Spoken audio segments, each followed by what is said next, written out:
तो दोस्तों आज मैं एक्सप्लेन करने वाला हूँ द मेन्यू नाम की एक अमेरिकन हॉरर थ्रिलर मूवी को जो कि हाल ही में रिलीज हुई है। ट्रस्ट मी ये मूवी बहुत ही अच्छी है। आधे मूवी में आपको लगता है कि सब कुछ नॉर्मल है, लेकिन उसके बाद में चीजें इतनी ज्यादा बिजार हो जाती हैं कि मतलब देखने में बहुत ही अजीब फील होने लगता है। तो वीडियो को एंड तक देखना, आपको ढेर सारी थ्योरीज वगैरह मिलने वाली है। मूवी बहुत ही अच्छी है। इसकी IMDb रेटिंग है 7.7 स्टार्स आउट ऑफ 10 और ये काफी नया कॉन्सेप्ट है हॉरर के अंदर। और दोस्तों मैंने हाल ही में द डेविल्स आवर सीरीज को एक्सप्लेन किया है जो कि Amazon प्राइम पे नंबर 1 सुपरनैचुरल सीरीज चल रही है। अगर बाई चांस आपने मिस कर दिया है तो जाकर जरूर देख लेना, उसका लिंक आपको नीचे डिस्क्रिप्शन में मिल जाएगा। तो चलिए अब बिना किसी देरी के चलते हैं सीधा वीडियो की तरफ।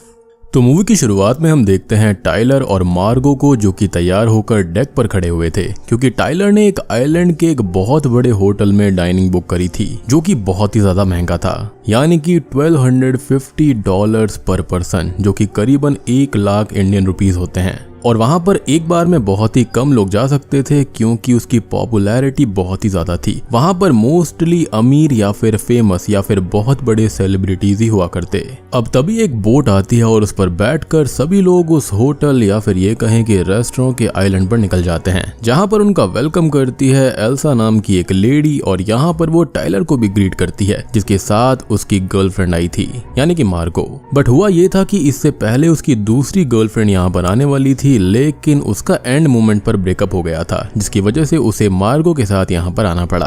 अब कुछ ही देर के बाद में एल्सा सभी को आइलैंड दिखाती है जहाँ पर शेफ और उनके लोग एक्सक्लूसिव चीजें उगाते थे, उन्हें यहीं प्रिपेयर किया करते। इवन एनिमल्स भी वो यहीं पर पाला करते थे और उन्हें यहीं पर स्लॉटर किया करते, जो कि काफी परफेक्शन से काम किया जाता था। एल्सा उन सबको अपना और शेफ के बाकी हेल्पिंग हैंड्स का रूम दिखाती है जहाँ पर वो सिर्फ सोने आते हैं, और बाकी टाइम वो शेफ के साथ सुबह से ही लगकर काम करते रहते हैं। और शेफ का कॉटेज अलग ही है जहां पर वो अकेले रहते हैं। अब सभी लोग अपनी डाइनिंग पर जाते हैं, यानी कि खाना खाने के लिए, जहां पर उनके लिए फूड प्रिपरेशन चालू हो गई थी। और टाइलर यहां पर एक बहुत बड़ा फूड एंथुसियास्टिक पर्सन होता है। साथ ही साथ वो काफी ज्यादा सेल्फ सेंट्रिक और सोशल मीडिया कॉन्शियस है और हमेशा फूड पिक्चर्स अपलोड करके अपनी कुकिंग की बातें शेयर करता रहता है और ये सब। और वो यहाँ के स्टार शेफ स्लोविक का बहुत बड़ा फैन भी है, जो कि वर्ल्ड वाइड भी अपने कुकिंग एलिगेंस और कुकिंग आर्ट को लेकर बहुत फेमस है, लाइक अ सेलिब्रिटी शेफ। अब स्लोविक खुद वहां पर आता है जो कि फूड प्रिपरेशंस को चेक करने लगता है और एल्सा उसे जाकर कुछ बताती है, जिसके बाद वो कुछ टाइम टाइलर और मार्गो को बड़े गौर से देख रहा था। और आपने एक बात नोटिस करी कि जो शेफ स्लोविक है उनके बाल कितने ही ज्यादा कम हो चुके हैं, पर कोई नहीं, इसका सॉल्यूशन मेरे पास में है। अब देखो हेल्दी हेयर किसको नहीं चाहिए, राइट? लेकिन आज डाइट और एनवायरनमेंट की वजह से हेयर में इश्यूज आ ही रहे हैं, तो इसके लिए मैन मैटर्स लेकर आया है गमीज के रूप में हेयर वाइटामिन सप्लीमेंट, जो कि च्यूएबल गमीज हैं, जिसकी सिर्फ एक गमी के अंदर 20 अंडों के बराबर बायोटिन है, जो कि हेयर के लिए बहुत जरूरी होता है। ये टेस्ट में भी मस्त है और ढेर सारे एसेंशियल न्यूट्रिएंट से भरा हुआ है, जैसे कि जिंक, मल्टीविटामिन्स जैसे A, C और E, और बायोटिन तो है ही। सबसे बड़ी बात कि ये सेफ टू कंज्यूम है, 0 side effects, sugar free, 100% vegan और जेलेटिन फ्री।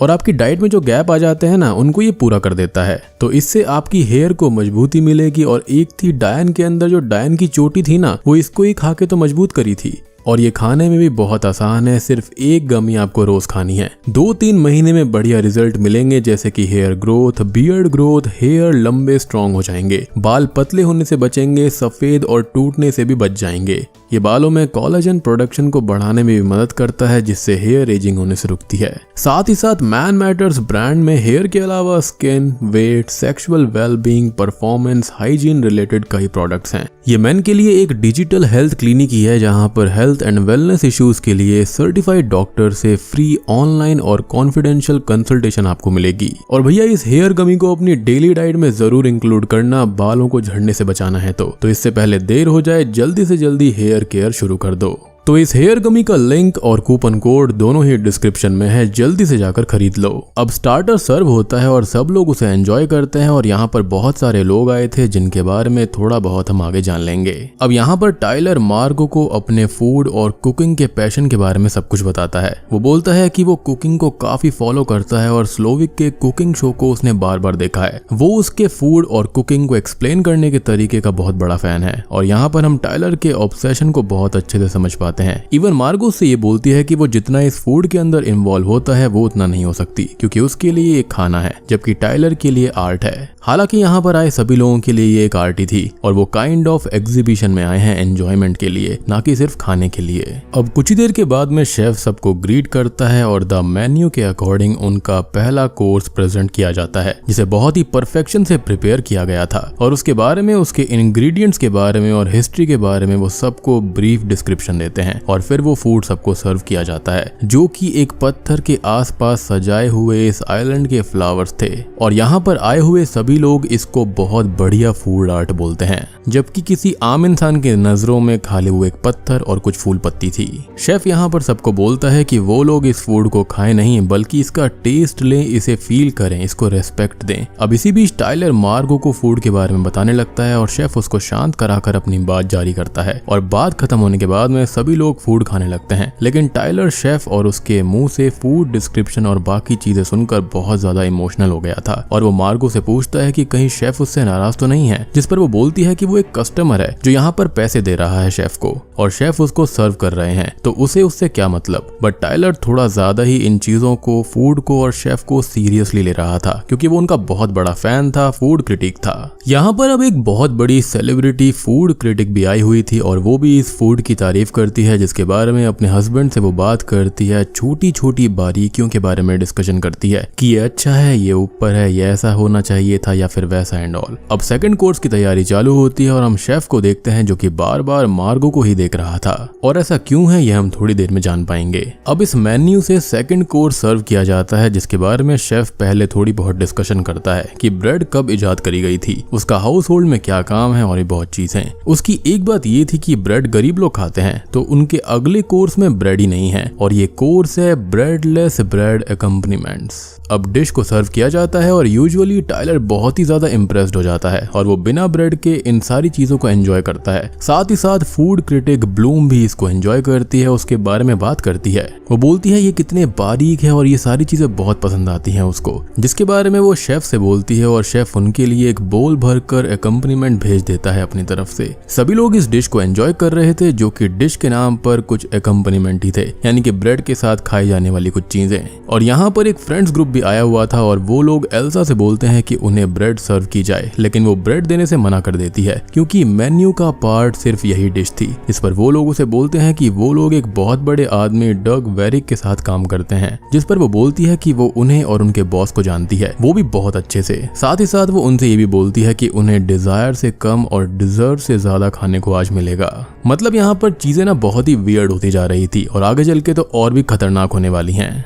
अब हम मार्गो को तो अभी तक समझ ही चुके हैं कि वो फूड के इस दिखावे और शोशा में यकीन नहीं करती, वो इस डिश को नहीं खाती और शेफ उसके पास आकर बोलता है कि उसे ये डिश खानी चाहिए, जिस पर वो साफ साफ बोलती है कि यहाँ पर खाने वाली चीजें हैं ही नहीं और वो उसको ना बताए कि उसको क्या खाना चाहिए और क्या नहीं।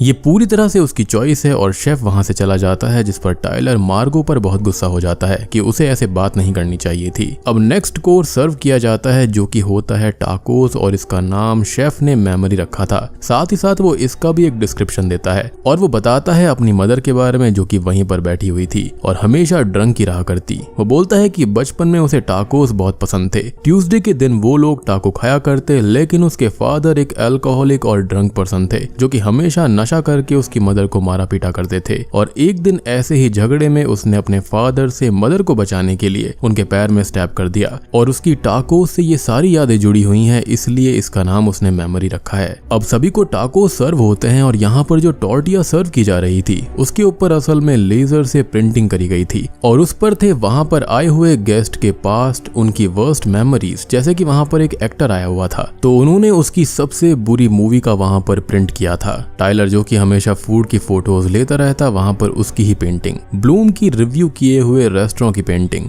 अब यहाँ पर एक आदमी आया हुआ था जहाँ पर उसकी किसी और लड़की के साथ पेंटिंग वहां पर थी, तो उसकी वाइफ उससे सवाल जवाब करती है, लेकिन वो ये बोलता है कि ये झूठ है, कोई प्रैंक या फिर मजाक होगा। और डग के आदमियों के फेक इनवॉइसेस की पेंटिंग भी थी जिससे वो पैसे चुराते थे। अब वो लोग ये सब देखकर बहुत परेशान हो जाते हैं क्योंकि इतना बड़ा राज यहाँ के शेफ को कैसे पता था और इसके लिए वो जेल भी जा सकते थे।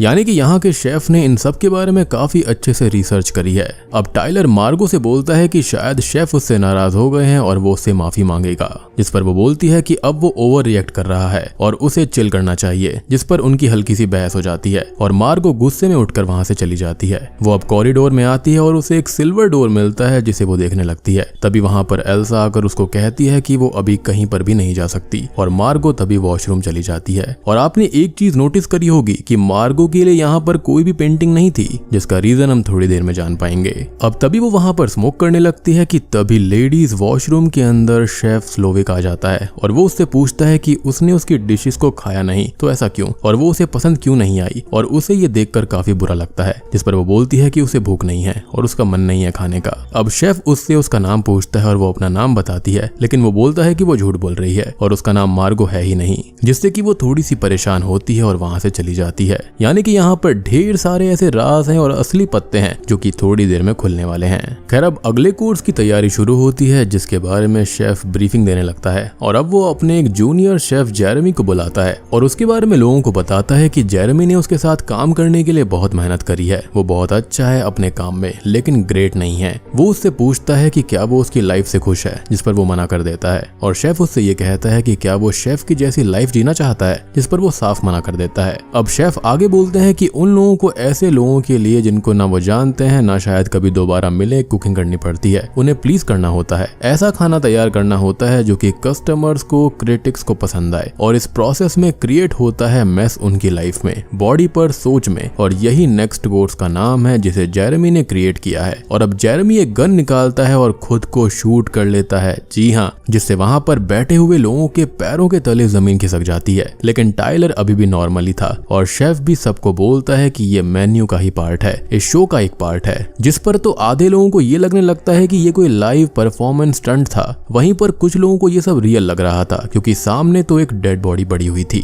और मैंने बोला था ना, ये मूवी अभी आगे चलकर बहुत क्रेजी होती चली जाएगी। अब एक कपल वहां से जाने लगता है और एल्सा उन्हें जाने से रोकती है और शेफ के इशारे पर वर्कर्स हस्बैंड की एक फिंगर कट कर देते हैं, जिससे अब पूरा माहौल हॉन्टेड हो जाता है क्योंकि वो लोग तो कस्टमर थे और ये कोई एक्ट नहीं हो सकता था। लेकिन ब्लूम और उसके पार्टनर को ये अभी भी एक्ट लग रहा था। अब शेफ मार्गो को अपने पास बुलाता है और उससे पूछता है कि वो कौन है, जिस पर वो कहती है कि वो मार्गो है, जिस पर शेफ बोलता है कि उसने बहुत सी मार्गो को सर्व किया है और वो मार्गो नहीं है। और ये मैटर करता है कि वो कौन है क्योंकि ये गेस्ट लिस्ट यहाँ पर आए हुए लोग एक बारीक प्लान का हिस्सा है और वो उस प्लान की थी ही नहीं, जिससे वो यहाँ की चीजें रूइन कर रही है। और वो उसको एक चॉइस देता है कि वो फैसला कर ले कि वो कस्टमर साइड में रहेगी या फिर स्टाफ की साइड में, और इससे वो बचेगी नहीं क्योंकि आज रात सब मरने वाले हैं। जी हाँ, सभी लोग शॉक्ड हो जाते हैं ये सुनकर और मार्गो तो ये सुनकर बहुत परेशान हो जाती है और शेफ उसे सोचने का कुछ टाइम देता है और वो अपनी टेबल पर जाकर बैठ जाती है। साथ ही साथ टाइलर को एक तेज स्लैप मारती है, जिसे यहाँ पर हो रही किसी चीज से फर्क ही नहीं पड़ रहा था क्योंकि वो अपने फूड में इतना ज्यादा मगन हो गया था। अब शेफ सभी को टी सर्व करवाता है और सब लोग उससे डर रहे थे, जिसका उसके ऊपर कोई भी फर्क नहीं पड़ रहा था। अब एक आदमी यहाँ से विंडोज के जरिए भागने की कोशिश करता है लेकिन विंडो ही नहीं टूटती, वहीं दूसरे आदमी को गार्ड्स नहीं भागने देते। अब शेफ सबसे बात करने लगता है जहाँ पर वो ब्लूम और उसके पार्टनर से काफी चिढ़ा हुआ था और उनको किसी चीज का कसूरवार बता रहा था। अब वो एक ओल्ड कपल के पास में जाता है जिसमें हस्बैंड की कुछ टाइम पहले ही फिंगर कट करी गई थी और वो उनसे पूछता है कि वो लोग यहाँ पर 5 सालों से आ रहे हैं, 11 बार लगभग आ चुके हैं, तो वो उसकी किसी भी एक डिश का नाम बताए, लेकिन वो लोग एक भी डिश का नाम नहीं बता पाते। इवन कौन सा मीट वहाँ पर इस्तेमाल हुआ था उनको वो तक नहीं पता था। अब वो डग के आदमियों की बात करता है जो कि उस पर चिल्ला रहे थे कि डग ने उस पर एहसान किए उसके रेस्टोरेंट में पैसे लगाकर, जिस पर वो कहता है कि एहसान ही तो कर दिया है और बाद में उसके काम में उसकी कुकिंग में टांग क्यों अड़ाई। और अब वो सबको बाहर का नजारा दिखाता है जहाँ पर डग को उसने लटकाया हुआ था और अब वो इशारा करता है जिसके साथ ही डग को सी में डुबा दिया जाता है और अब मंजर भयानक से भयानक होता जा रहा था। अब यहाँ पर शेफ ने काफी सारे लोगों से बात करी थी लेकिन हम उन बातों पर अभी नहीं आएंगे क्योंकि सभी बातों का पूरा एक मतलब हम एंड में डिस्कस कर लेंगे। अब शेफ स्लोविक अपने रूम में जाता है और उसका मार्गो को दिया हुआ टाइम पूरा हो चुका था और वो उसके पास जाती है। वो उससे उसका फैसला पूछता है लेकिन वो पहले पूछता है कि वो उस आदमी को बार बार देख रही थी जिसकी फिंगर कट हुई थी, जिस पर वो एग्री करती है कि वो उसको पहले से ही जानती है। अब शेफ को वो ये बता देती है कि वो असल में एक कॉल गर्ल है जो कि सर्विसेज देती है और उसने पास्ट में उस आदमी को भी सर्विसेज दी थी। और अब शेफ उसे सेम लेवल पर समझता है क्योंकि वो खुद भी लोगों को सर्विसेज देता था और यही काम मार्गो भी कर रही थी। वो उसको बताती है कि पहले कभी मार्गो ने उसको सर्विसेज दी थी और वो आदमी इतना अजीब और बुरा था कि वो उसके साथ इंटीमेट होते टाइम उसे उसकी बेटी की तरह एक्ट करने का बोल रहा था, जो कि बहुत ही ज्यादा ग्रोस था। अब इस बात के साथ में एक और बात यह आती है कि उस आदमी की एक बेटी पहले थी जो कि कहीं पर गायब हो गई थी और फिर कभी भी नहीं मिली, तो हो सकता है कि उसने ही अपनी बेटी को मार दिया होगा। अब अगले कोर्स के लिए शेफ सभी लोगों को बाहर लाता है और उसकी एक जूनियर शेफ कोर्स के बारे में बताने लगती है कि एक दो बार शेफ ने उसके साथ इंटीमेट होने की कोशिश करी थी। फिर जब उसने उसे रोता हुआ देखा तो शेफ ने उसे काम से नहीं निकाला बल्कि उसे काम पर रखा, बस उसे कभी देखा नहीं और उससे बात तक नहीं करी, जैसे इससे उसे कोई फर्क भी नहीं पड़ता। हालांकि ऐसा नहीं है। और तभी वो शेफ के प्राइवेट पार्ट के पास में स्टैब कर देती है, जिसके बाद में वो दोनों हक करते हैं। मूवी बहुत ही ज्यादा वियर्ड होती जा रही है। अब वो अगले डिश का नाम बताती है मेंस फॉली, मींस मर्द की नासमझी। अब शेफ सभी मेल को ऑर्डर देता है कि उनके पास 45 सेकंड का टाइम है और वो लोग भागें, उसके बाद उनके पीछे उसके लोग भागेंगे और जो बच गया वो बच गया, अदरवाइज वो वापस नहीं आएंगे। और अब सभी मर्द अपनी वाइफ लवर्स को छोड़कर वहां से भागते हैं और जूनियर शेफ लेडीज को वापस डाइन हॉल में ले जाती है। अब हॉल के अंदर सभी लेडीज उस शेफ की डिश को टेस्ट करती हैं और उसकी तारीफ करती हैं क्योंकि कोई और ऑप्शन नहीं था और वो शेफ इमोशनल हो जाती है। साथ ही साथ यहाँ पर मार्गो भी सबको अपना रियल नाम बता देती है। जी हाँ, उसका रियल नेम मार्गो भी नहीं था, उसका रियल नेम एरिन होता है और वो उस आदमी को भी सच बता देती है उसके बारे में। अब तक सभी गार्ड्स ने सभी मेल को पकड़ लिया था और सभी को वापस उसी हॉल में लाया जाता है। अब शेफ टाइलर के पास में आकर उससे बात करता है और बोलता है कि वो यहाँ पर क्यों आया है, जिस पर वो उसकी तारीफ करता है एंड ऑल। लेकिन शेफ यहाँ पर ये रिवील करते हैं कि उन्होंने उसे यहाँ पर आने का एक्सेस दिया था, लेकिन एक बात और बताई थी कि जो भी यहाँ पर आ जाएगा वो सब मारे जाएंगे। और ये जानते हुए भी वो यहाँ पर मार्गो को लेकर आया। इवन उसके साथ कोई और ही आने वाली थी, लेकिन उससे उसका ब्रेकअप हो गया और वो मार्गो को हायर करके यहाँ पर मरने के लिए लेकर आया। और ये सुनकर मार्गो यानी कि एरन को बहुत गुस्सा आ जाता है। अब शेफ टाइलर को अपने साथ किचन में ले जाता है क्योंकि वो बहुत टाइम से फूड आर्ट कर रहा था और फूड को अपना पैशन बता रहा था। अब शेफ उससे कोई भी मनचाही डिश प्रिपेयर करने को बोलता है और टाइलर कुछ भी डालकर कैसा भी पकाकर कुछ बनाता है जो कि बहुत ही गंदा था। जिसके बाद शेफ उससे कुछ बोलता है और अब वो एक रूम में जाकर खुद को ही हैंग कर लेता है। अब शेफ मार्गो से बोलते हैं कि उन्हें डिजर्ट बनाने हैं और उन्हें एक बैरल चाहिए, जो कि मार्गो जाकर ले आए और वो बाहर जाती है, जिसका पीछा अपने आप से ही एल्सा करने लगती है।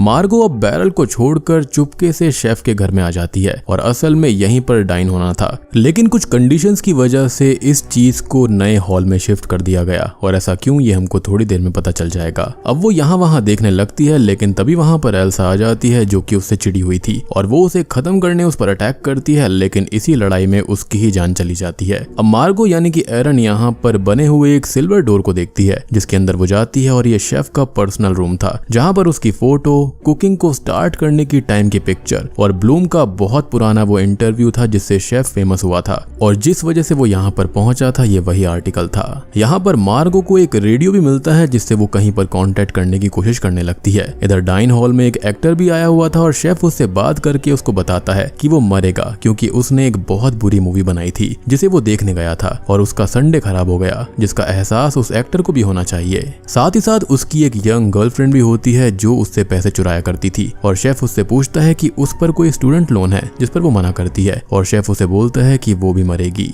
क्योंकि उसने चोरी अपनी मजबूरी से नहीं बल्कि जानबूझकर की थी, यानी कि वो गोल्ड डिगर थी। अब तक मार्गो भी वापस आ गई थी और उसने असल में एक पुलिस ऑफिसर को कांटेक्ट कर लिया था जो कि बोट से यहाँ तक आया था और वो सब लोग बहुत खुश होते हैं कि वो बच जाएंगे। लेकिन ये खुशी ज्यादा देर नहीं टिकती क्योंकि ये भी शेफ की कुकिंग टीम का ही एक आदमी था। जी हाँ, अब फाइनल कोर्स की तैयारी शुरू होती है और सब लोग जान चुके थे कि उनके पास टाइम बहुत कम बचा है और मार्गो सब कुछ सोचकर शेफ से ये बोलती है कि वो उसके फूड से खुश नहीं है, उसे खाना बिल्कुल पसंद नहीं आया और वो अभी भी भूखी है, जिस पर शेफ शॉक्ड हो जाता है और वो उससे पूछता है कि तो उसे क्या खाना है, जिस पर वो कहती है कि वो कोई भी शोबाजी इंग्रेडिएंट्स का डिस्क्रिप्शन ऑप्शन नहीं चाहती, उसे सिर्फ एक सिंपल चीज हैमबर्गर चाहिए और एक अच्छा पका हुआ चीज बर्गर, साथ ही साथ उसको फ्राइज भी चाहिए और शेफ वो बनाने चला जाता है। शेफ एक चीज बर्गर बनाता है और फ्राइज बनाता है और मार्गो को सर्व करता है, जिसको वो खाती है और लेफ्ट ओवर को पैक करने का बोलती है और साथ ही साथ इस खाने की और इस बर्गर की जेन्युइनली तारीफ करती है। शेफ उसके लिए उसका बर्गर और फ्राइज पैक कर देता है और वो वहां से चली जाती है। जी हाँ, शेफ उसको जाने देता है। अब शेफ द मेन्यू का लास्ट कोर्स बताता है जो कि होता है स्मोर।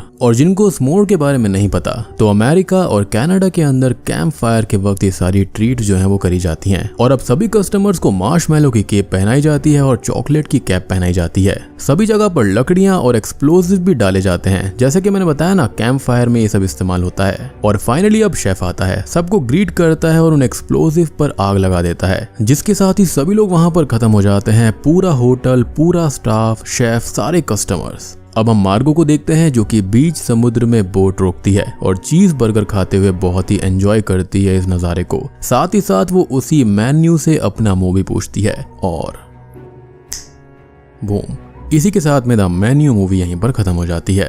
तो इस मूवी के अंदर हुआ क्या और इसका मतलब था क्या? तो इस मूवी का सीधा मतलब ये है कि आजकल इंसान अपने आसपास की छोटी से छोटी चीजों को बहुत ही ज्यादा उनसे खिलवाड़ करने लगते हैं, जैसे कि खाना, जो कि एक सिंपल चीज है, नॉर्मल तरीके से खाया जा सकता है और सबका पेट भर सकता है, लेकिन उस पर आजकल एक्सपेरिमेंट्स होते हैं जिसके लिए $1200-1500 दिए जाते हैं, जो कि बहुत ही ज्यादा हाई होता है और उसको आर्ट का नाम दिया जाता है। और इसी तरह से फूड एक्सप्लॉयटेशन होता है, जैसे कि आजकल इंडिया के अंदर भी और पूरे वर्ल्ड में ढेर सारी चीजों के साथ में एक्सपेरिमेंट होते हैं, जैसे कि फैंटा मैगी। मैगी एक सिंपल डिश है जिसको यहाँ पर फैंटा के अंदर डुबाया गया है और सिंपल सी बात है भैया, मैगी भी कहेगी कि मेरी शक्तियों का गलत इस्तेमाल हो रहा है माँ। अब बात करते हैं यहाँ पर कि मार्गो को उसने क्यों जाने दिया। तो शेफ जो था ना, वो बचपन से ही बहुत ही कुकिंग से प्यार किया करता। उसने कुकिंग सीखी, उसने अपना सपना बनाया। उसकी सबसे पहली चीज जो थी ना, वो चीज हैमबर्गर ही थी और यही चीज मार्गो ने उसके रूम में जाकर देख ली थी और इसलिए ही शेफ ने उसको जाने दिया, क्योंकि उसने उसके पैशन को फिर से इग्नाइट कर दिया था। लेकिन हुआ ये कि जो ब्लूम थी, यानी कि जिसने वो आर्टिकल लिखा था, उसकी वजह से वो शेफ बहुत फेमस हो गया, जिसके बाद में उसके साथ में एक्सप्लॉयटेशन होने लगा और आर्ट के लिए यहाँ पर फूड के साथ बहुत ही गंदी चीजें हुई, जो कि बहुत ही वियर्ड थी।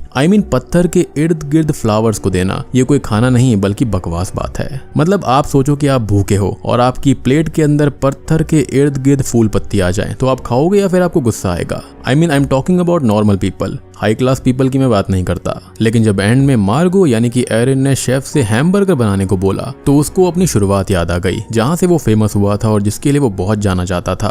और यही रीजन था कि उसने ब्लूम को मार दिया, क्योंकि उसकी वजह से ही उसके साथ ये सब कुछ हो रहा था। बात करें यहाँ पर ढेर सारे अमीर लोगों की, तो उनको तो डिशेस के नाम भी याद नहीं रहते थे और वो अपने आप को फूड क्रिटिक या फिर फूड एंथुसियास्टिक बताया करते। जबकि यहाँ पर मार्गो जो थी, वो वाकई में चीज हैमबर्गर को पसंद कर रही थी। उसने यहाँ पर सब चीजों के लिए मना कर दिया कि ये सारी चीजें बकवास हैं। तो शेफ उससे काफी ज्यादा इम्प्रेस्ड हो गया था और स्टार्टिंग से वो उसको इसलिए ही देख रहा था कि वहां पर लिस्ट पे वो थी ही नहीं, बल्कि वहां पर टाइलर की रियल गर्लफ्रेंड थी। लेकिन टाइलर को देखो कि उसने यहाँ पर मार्गो को जबरदस्ती फंसाया। वो जानता था कि वहां पर जाने के बाद में वो नहीं बचेगी, लेकिन वो फिर भी उसको वहां पर लेकर गया। और यही रीजन था कि टाइलर ने खुद को हैंग किया और शेफ भी उससे बहुत गुस्सा था कि मतलब सब कुछ जानते हुए भी वो मार्गो को वहां पर लेकर आया, जो कि लिस्ट यानी कि गेस्ट नेम में थी ही नहीं।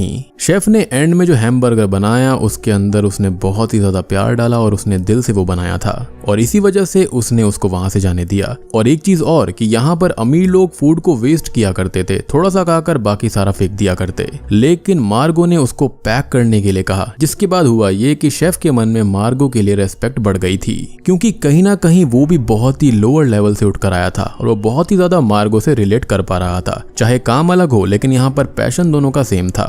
शेफ ने यहाँ पर सबको इसलिए मार दिया, खुद को भी इसलिए मरवा दिया, क्योंकि वो खुद भी यहाँ पर उनके जैसा बन गया था। उसके अंदर जो फूड के लिए प्यार था, पैशन था, वो मर चुका था। और वहां पर जितने भी लोग थे ना, उन्होंने सब ने कुछ ना कुछ गलतियां करी थी, इसलिए ही उसने सबको मरवाया। और बात करें उन 3 लड़कों के बॉस डक के बारे में, तो उसको इसलिए मरवाया क्योंकि उसने अपनी सो कॉल्ड राय दे देकर उसका दिमाग घुमा दिया, यानी कि शेफ के खाने में बहुत ज्यादा उसने टोक लगाई थी, जिसकी वजह से उसने सबसे पहले उसको ही खत्म किया। तो आई होप आपको इसका कॉन्सेप्ट कॉन्सेप्ट समझ में आया होगा कि शेफ ने ऐसा क्यों किया था और मार्गो वहां पर क्यों बची ये भी आपको समझ में आ गया होगा।